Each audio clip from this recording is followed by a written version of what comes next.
Hello guys! Dahil sa mainit na panahon dito sa Saudi Arabia, gagawa tayo ng watermelon shake. So ayan guys, ang gagamitin kong watermelon dito is sobrang tabang talaga na gusto nang itapon ng amo ko. Ayan, kagaya ng pagmamahal sa'yo ng jowa mo, matabang na rin. Char! So ayan, meron tayong milk, sugar, ice cream at ang ating watermelon. So ayan guys, ilalagay na natin sa ating blender ang ating watermelon, ang ating sugar at ang ating milk.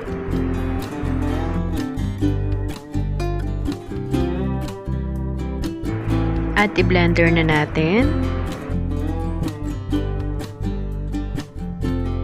At pagkatapos, iyan ilalagay na natin sa ating lagayan ng ating watermelon shake.